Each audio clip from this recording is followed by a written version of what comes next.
আমার ভাইরা শুনুন, আল্লাহ রাব্বুল আলামিন বলেন,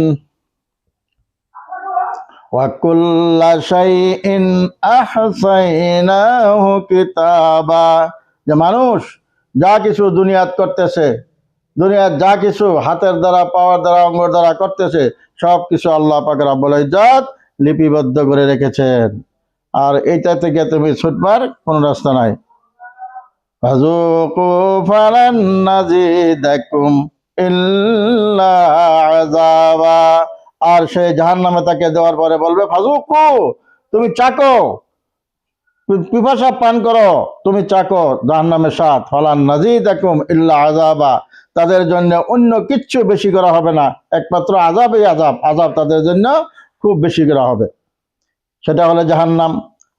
আর এই জাহান্নামে যারা যাবে, ওই জাহান্নামে যাওয়ার পরে তারা আফসোস করবে, হায় রে, জীবনটা কি বরবাদ করলাম, আমাদের বুগুলো তো, আমাদের কাছে সবকিছু এসেছিল, আমরা মানছিলাম না, শুনছিলাম না, তার জন্য আজকে আমাদের জাহান্নামে ভোগ করতে হয়।